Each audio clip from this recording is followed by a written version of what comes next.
사춘기를 겪고 있는 자녀들을 가진 부모님들은 자녀들을 생각할 때마다 막 우라통이 많이 터지실 겁니다. 제가 고등부 사역을 하면서 부모님들께 자주 들었었던 말 중에 하나는 바로 이것입니다. 제 말은 안 들어요. 그런데 남의 말은 참 잘 듣더라고요. 그러니 강도사님이 잘 좀 인도 좀 해주세요 라는 이야기를 제가 좀 많이 들어봤습니다. 이런 현상이 일어나는 것은 사춘기를 겪는 자녀들의 잘못은 아닙니다. 발달 특성상 너무나도 자연스러운 그런 모습입니다. 초등학교 시절까지는 부모님의 말이 아이들에게는 진리입니다. 항상 옳은 말이고 신뢰할 수 있는 말로 그렇게 인식을 합니다. 그런데 청소년기에 접어들면서 비판적인 사고가 발달하게 되고, 그러다 보니까 자연스럽게 부모님의 말이 항상 옳기만 한 것은 아니라는 것을 깨닫기 시작합니다. 이제부터 부모님의 말은 진리가 아니게 됩니다. 이 시기부터 같은 표현이더라도 조언이 아니라 잔소리로 들리는 놀라운 기적이 일어나기 시작합니다. 그리고 청소년기 아이들은 이제 부모님이 자리했던 곳을 다른 것으로 채우려고 합니다. 새로운 진리, 그리고 내가 믿고 따를 만한 것들을 찾기 시작하는 것이지요. 그러다 보니 다른 사람들의 이야기는 더 잘 듣기 시작하고, 그리고 여러 가지 경험들을 통해서 믿을 만한 것을 찾아 나아가기 시작합니다. 이를 자아 정체성을 찾는다라고 표현을 하게 됩니다. 그런데 청소년 아이들을 보십시오. 이 시기의 아이들, 자아 정체성을 찾아 나가는 이 과정 가운데 우리 아이들이 과연 안정적이게 보이십니까? 안정적이라고 느끼기보다는 불안정하다라는 느낌을 더 많이 받으실 겁니다. 왜냐하면 여전히 부모님 대신에 믿을 만한 것을 확실하게 찾지는 못했기 때문입니다. 이런 사실을 생각해 보면 우리의 인생에서 믿을 만한 것을 찾는 것은 삶의 질을 바꾸는 것이라는 것을 알 수가 있습니다. 믿을 만한 것을 찾고 붙잡는 사람은 안정적입니다. 그러나 여전히 찾지 못해서 방황하는 사람은 그 삶마저 불안정한 삶을 살 수밖에 없게 되어집니다. 그래서 오늘 아브라함 언약의 시작 부분과 그리고 아브라함의 믿음을 보면서 왜 삼위일체의 하나님이 믿을 만한 분인지, 그리고 우리의 인생을 다 걸어도 괜찮은 진리이신지를 저희가 함께 좀 살펴보려고 합니다. 우리는 언약 시리즈를 함께 나누고 있습니다. 근데 앞에 하셨던 것들 많이 까먹으셨을 것 같아요. 그래가지고 오늘 좀 복습을 먼저 하고 시작을 해보려고 합니다. 언약이라는 거는 기본적으로 서로가 맺는 약속입니다. 너가 이렇게 해주면 나는 너에게 이렇게 해줄게 라는 표현을 담겨져 있는 것을 기본으로 삼고 있습니다. 이런 언약은 성경을 관통하고 있는데, 하나님이 구원을 이루시는 여정을 다룰 때마다 빠질 수 없는 요소가 바로 언약입니다. 왜냐하면 아담이 선악과를 따먹음으로 말미암아 발생한 타락 사건, 여기서부터 시작하여서 아브라함이 민족을 이루고, 그리고 땅을 이제 얻어내고, 그리고 다윗에게 주어진 영원한 왕권, 그리고 메시아이신 예수 그리스도의 십자가 사건, 이 모든 것들이 하나님과 인류가 맺은 언약을 바탕으로 하고 있기 때문입니다. 이 구원사는 언약을 기반으로 하고 있습니다. 그래서 언약이라는 것이 빠지게 되면은 구원을 정확하게 이해하기에는 때로는 어려운 점이 발생을 하기 시작합니다. 언약의 시작은 삼위일체이신 하나님에게 있었습니다. 먼저 하나님은 언약적 관계로 존재하고 계십니다. 성부, 성자, 성령 하나님은 언약적 관계를 어느 정도 형성하고 있는 것을 살펴볼 수가 있는데, 성부 하나님이 구원을 계획하시고 성자 예수 그리스도는 성부 하나님이 그 구원 과정에서 요구하는 그 조건을 충족시키시고, 그리고 성령 하나님은 성자 예수 그리스도로 말미암아 충족된 이 언약, 이 구원을 선택받은 하나님의 자녀들에게 적용시키십니다. 이런 관계를 이미 삼위일체 안에서 내부적으로 언약적 관계로 이제 맺고 계신 것이지요. 그리고 이 시점은 창세전입니다. 시간이 없는 그 시점입니다. 이 시간이라는 것도 사실은 피조물이라는 걸 다 아실 겁니다. 그러니까 시간이라는 걸 창조하시기 전에 이미 그 모든 것들을 삼위일체 하나님 존재 자체에서 이런 그 언약을 형성하고 있었습니다. 이를 구원 언약이라고 부릅니다. 구원을 어떻게 이룰 것인지에 대해서 삼위일체 하나님께서 서로 언약하신 그런 내용인 것이지요. 그래서 구원 언약입니다. 다음으로 나오는 것은 행위 언약입니다. 사실 행위 언약 자체도 어떻게 보면은 은혜의 언약이라고도 볼 수도 있습니다. 왜냐하면은 하나님께서 우리를 불쌍히 여겨주셔서 시작하신 것이기 때문에 하나의 은혜 언약이라도 볼 수도 있지만은, 그러나 은혜 언약과 행위 언약은 그 조건이 조금씩 다르고 특성이 조금씩 다르기 때문에 어느 정도 구분이 가능합니다. 이 행위 언약은 아담과 맺어진 언약입니다. 언약의 조건은 아담의 완전한 순종이었으며, 이에 대한 대가는 하나님이 주시기로 한 그 영화로운 삶, 영원한 생명이었습니다. 그런데 아담은 선악과를 따먹음으로 인해서 완전한 순종이 아니라 불순종에 이르게 되어지고, 그리고 이 언약은 깨어집니다. 근데 단순히 이거는 아담과 하나님 그 둘만의 언약은 아니었고, 이 인류의 대표였던 아담, 그 아담과 하나님이 맺어진 거기 때문에 하나님과 인류 전체가 맺어진 그런 언약이었던 것입니다. 행위 언약의 다음에 나올 언약은 은혜의 언약입니다. 창세기 3장 15절에서부터 시작되어지는 언약인데, 여기서부터 은혜 언약이 시작된다고 보시면 됩니다. 창세기 3장 15절을 한번 읽어보도록 하겠습니다.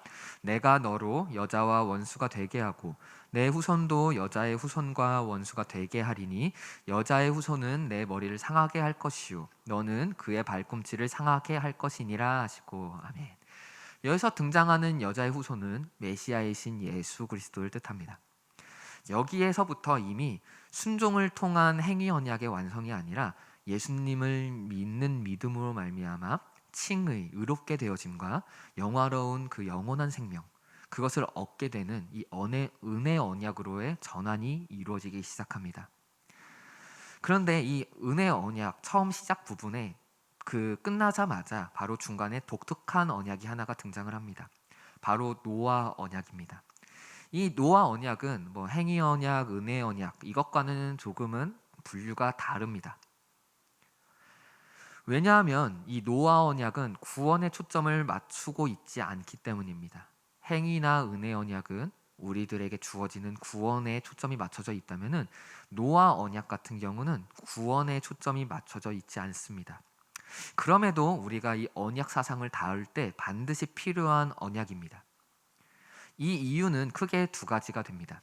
먼저 첫 번째는 세상을 멸망시키지 않으시고 세상을 유지함으로 인해서 그 구원의 계획을 이루어질 그 배경, 이것을 유지하시겠다는 그런 언약입니다. 그러니까 구원사를 계속해서 이루어 나가는 과정 가운데서 이 세상이 없다고 생각해 보십시오. 그러면 구원사를 이룰 인물들도 등장하지 못하고 이런 세상조차도 존재하지 않게 되어집니다. 그래서 하나님은 그 무지개를 보여주시면서 이제 내가 물로 다시는 이렇게 다 심판하진 않겠다라고 언약을 맺어주신 것입니다. 그래서 구원사가 이루어질 이 세상을 유지시키신다라는 그런 메시지를 담고 있습니다. 노아 언약이 또 필요한 이유 두 번째는 무엇이냐면은, 이 노아 언약은 그 다음에 계속해서 이어질 언약들의 무게감 그리고 그 심각성에 대해서 이제 우리가 깊이 있게 받아들이게 만들어주는 장치라는 것입니다. 홍수라는 심판, 아주 무서운 심판입니다. 우리는 단지 성경에서 텍스트로 읽다 보니까 이것이 얼마나 무서운 거였는지 실제적으로 많이 못 느끼실 수 있을 것 같습니다. 조금은 시간이 지났지만은 그럼에도 아직도 우리의 뇌리에 남아있는 사건이 하나가 있습니다. 바로 세월호 사건입니다. 한창 꿈을 꾸고 미래를 준비할 그 청소년 아이들이 배와 함께 침몰하는 그것을 우리는 봤습니다. 그리고 그 가운데서 두려움에 떨면서 물에 빠져 죽는 그 아이들의 고통을 우리가 생각했을 때 그 어찌 끔찍한 일이겠습니까? 얼마나 끔찍한 일입니까? 그래서 우리는 그 세월호 사건을 보면서 많은 사람들이 경악했었고, 그리고 그 세월호 사건 그 유가족들 위로하기 위해서 많은 후원과 또한 기도를 했었던 기억이 납니다. 세월호 사건, 그것마저도 우리는 그렇게 끔찍하게 여기는데 노아의 홍수 사건은 전 세계가 대상이었습니다.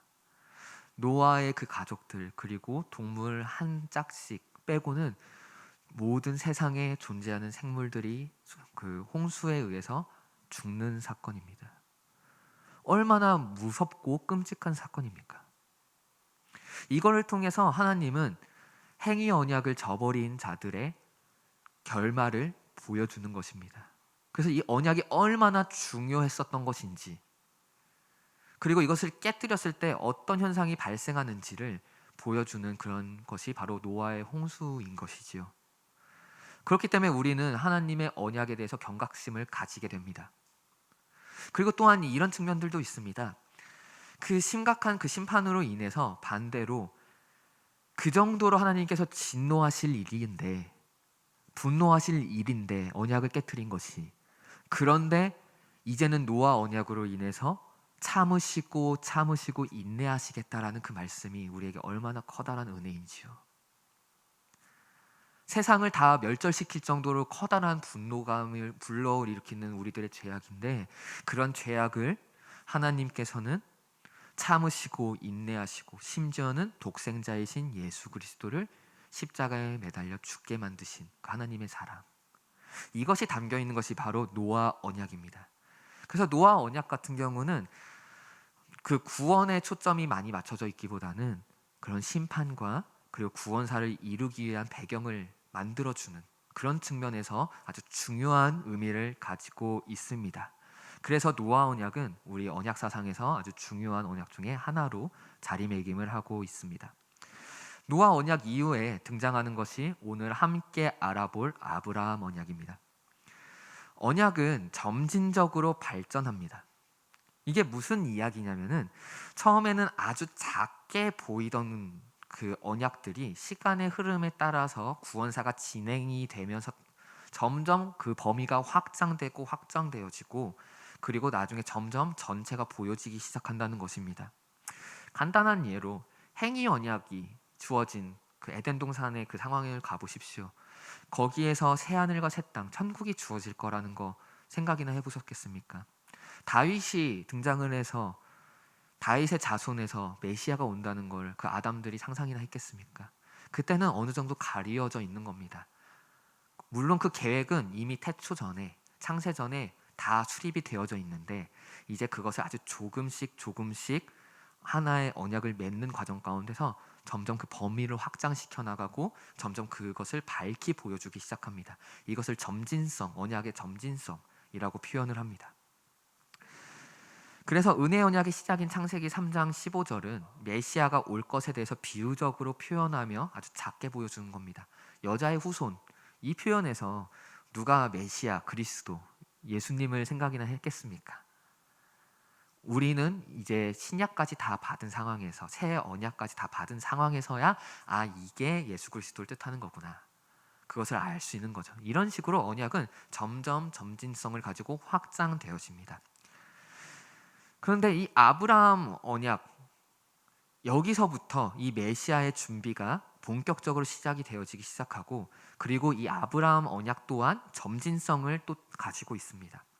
아브라함 언약은 크게 두 단계에 걸쳐서 이루어지게 됩니다. 구약에서 한 번, 그리고 신약에서 한 번 이루어집니다. 구약에서는 하나님의 백성인 이스라엘 민족들, 그것을 이루는 것과 가나안 땅을 정복하는 것으로 한 번 성취가 되어집니다. 그래서 아브라함의 후손들이 엄청나게 많은 수로 불어나고, 그리고 가나안 땅을 정복 전쟁을 통해서 쟁취하여서 그것 가운데 그 왕국이 이루어집니다. 이게 첫 번째로 아브라함이 1차 전속으로 그 언약이 이루어지는 사건입니다.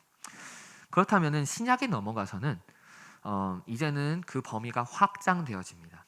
이스라엘 민족이었던 아브라함의 그 핏줄만 그렇게 속했었던 그런 민족이 이제는 예수 그리스도로 말미암아 예수 그리스도를 믿는 모든 사람이 그 이스라엘 민족의 접붙임이 됩니다. 그 가운데 들어가는 것이지요.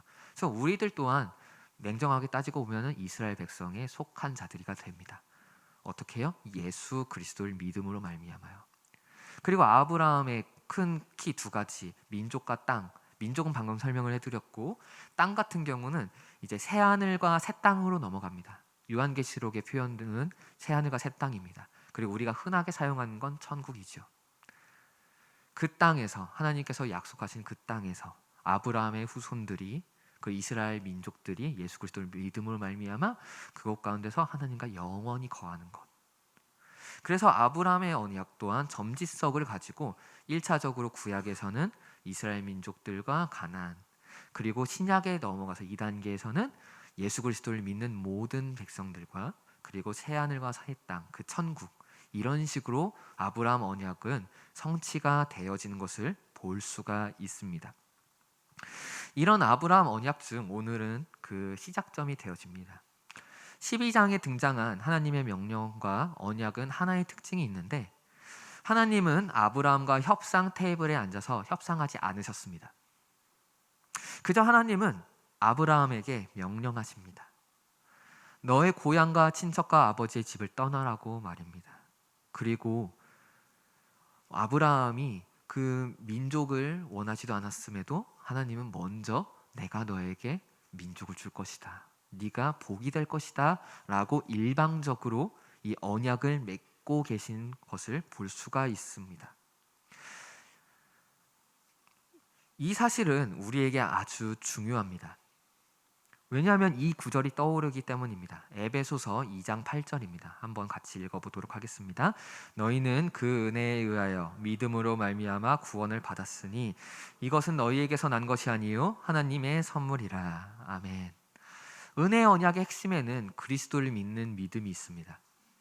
이것이 구원의 조건이 되는데, 에베소서는 구원의 조건인 믿음이 우리가 원해서 얻은 것도 아니고 단지 하나님의 일방적인 선물임을 보여주고 있습니다. 아브라함에게 그 땅과 민족을 언약해 주셨던 것과 동일하게 우리들의 그 구원을 이루는 믿음 또한 하나님께서 일방적으로 주어 주신 은혜인 것입니다. 그리고 은혜의 언약에 속해 있는 아브라함 언약, 이것도 마찬가지입니다. 아브라함이 사실은 생각해 보면 의인은 아니었습니다. 아브라함의 집안은 아시다시피 우상들을 조각해서 팔던 집안이었습니다. 이걸로 생계를 꾸려나가는 자들이죠. 이런 하나님은 과연 하나님을 알고 있었을까요? 그렇지 않을 확률이 훨씬 더 높을 겁니다. 여호와를 모르니까 우상을 조각해서 파는 그런 행위를 했겠지요. 어쩌면 처음에 여호와께서 아브라함에게 나타나셨을 때 아브라함은 자신들이 만들던 여러 우상들 중 하나라고 생각을 했을 수도 있을 겁니다. 그럼에도 아브라함이 위대한 이유는 이 한 사실 때문입니다. 바로 아브라함은 여호와 하나님을 신뢰하였다는 것입니다. 여호와 하나님께서 갑자기 등장을 하여서 내가 너로 큰 민족을 이룰 것이니까 너는 너의 고향을 떠나고 친척들을 떠나서 내가 명하는 땅으로 가라라고 했을 때 이 언약을 아브라함은 받아들였고 그것을 신뢰하고 믿음으로 말미암아 그 하란 땅을 떠납니다. 히브리서 11장 8절입니다. 우리 함께 같이 읽어보도록 하겠습니다.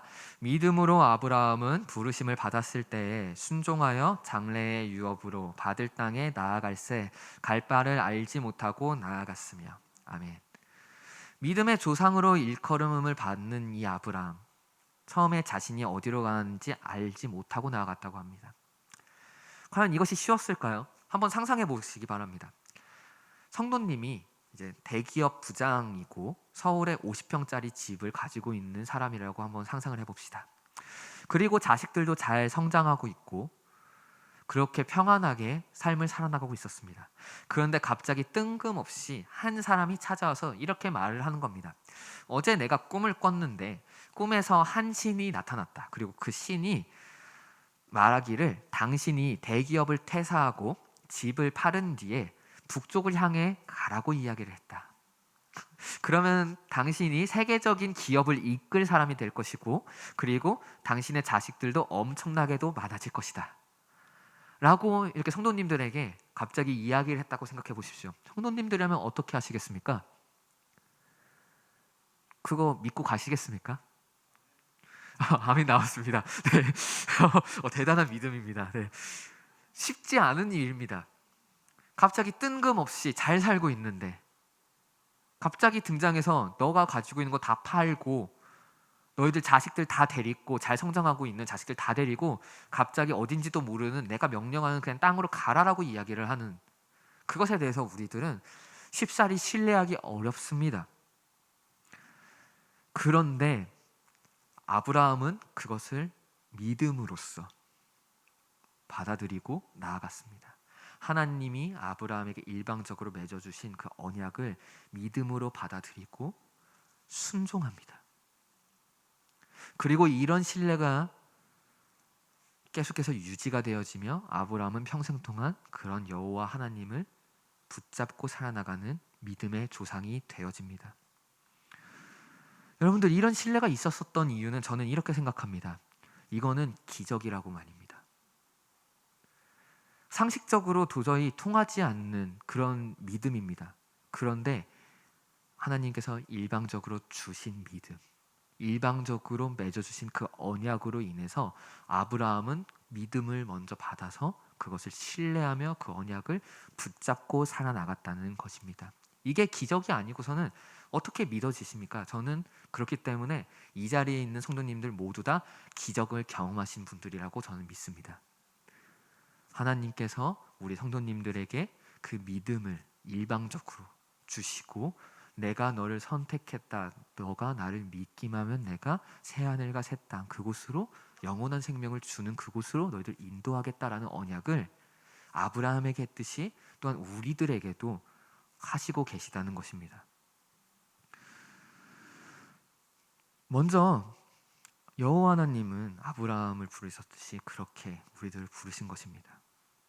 여호와의 사랑은 노아의 홍수 그 사건으로부터 알다시피 여호와의 그 강대한 분노보다도 훨씬 더 큽니다.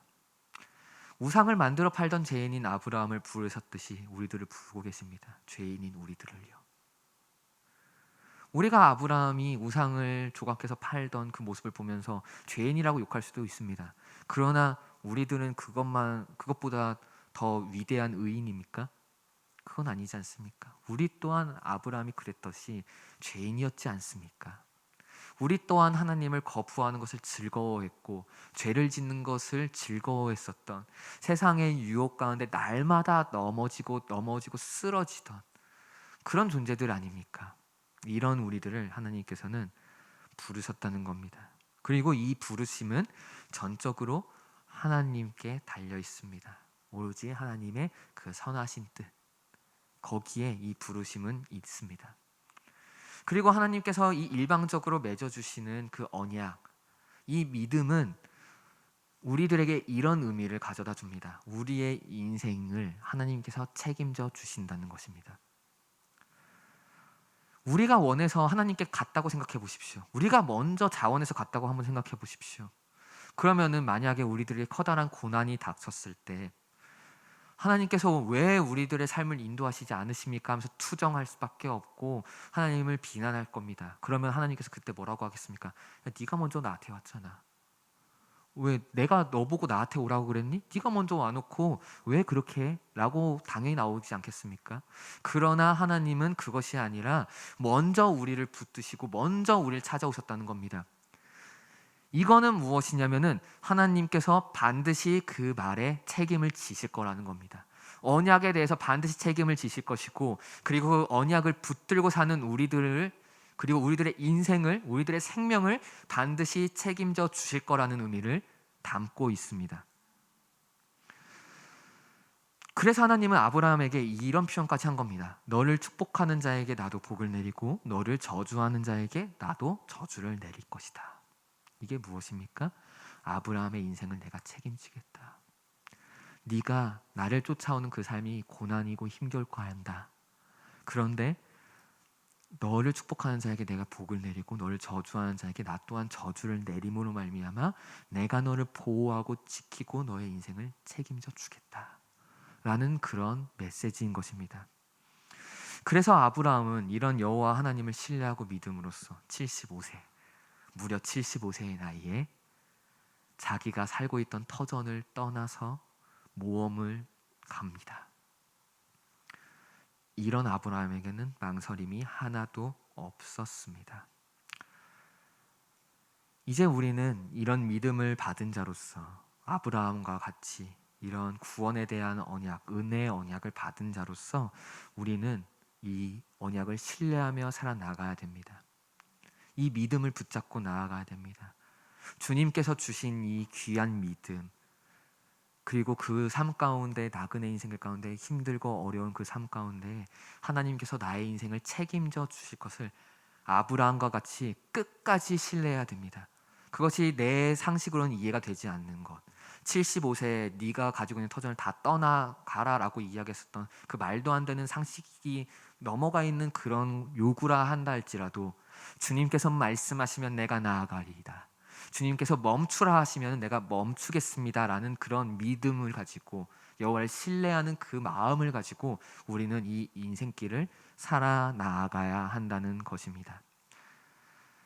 그러니 은혜로 믿음을 받은 자들인 우리가 다시 한번 여호와의 말씀을 신뢰하고 따르기 위해 최선을 다하는 저와 여러분들이 되기를 간절히 소망합니다. 기도하도록 하겠습니다.